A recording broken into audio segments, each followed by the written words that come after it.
Unang bahagi.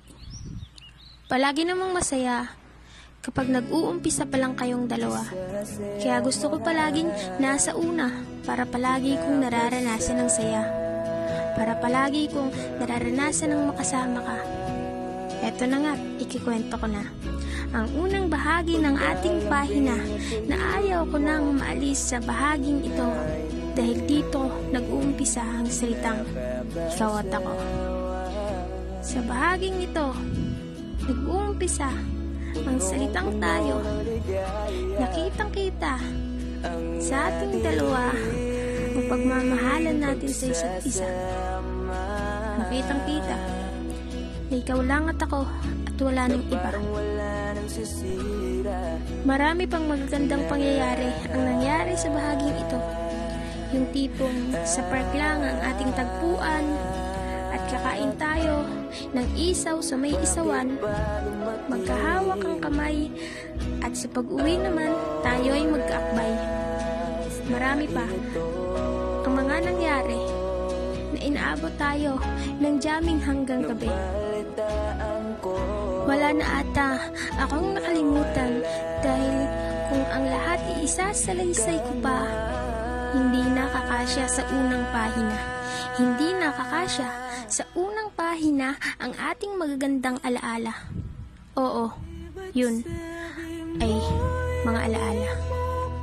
Mga alaala na binabalikan ko sa unang bahagi ng ating pahina.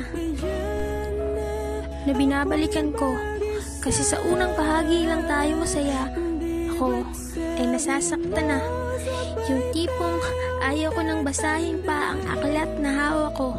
Aklat na nagsasaad ng ikaw at ako. Aklat na nagsasabi na tayo ay masaya lang sa unang bahagi.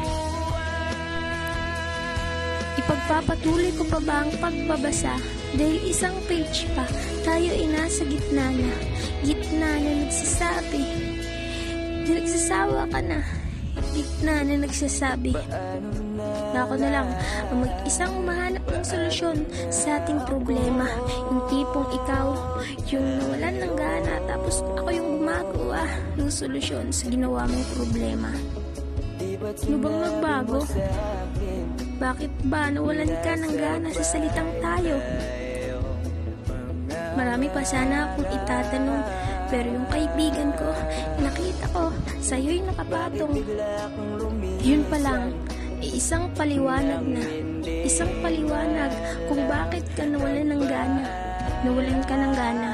Sa ating dalawa, nawalan ka ng gana kasi meron kang iba. At ang mas masakit, kami pinagsabay mo pa. At ang pinakamasakit ay kaibigan ko pa. Nawalan ka ng gana. Kasi sa unang bahagi ka lang masaya. Kaya pala wala kang pakialam sa ginawa mong problema. Yun pala ay meron kang pang-reserba. Malapit na tayo sa dulo. Sa dulo, itong aklat na gawa ko. Aklat na nagsasabing totoo. Aklat na nagsasabing nasaktan ako. Sa bandang dulo, alam kong walang naganap na hiwalayan. At dahil manloloko ka, may naganap na ako'y pinagpalit sa isang kaibigan. Pinakasan ko na ang kwento. Dahil sa unang bahagi lang masaya ang ikaw at ako.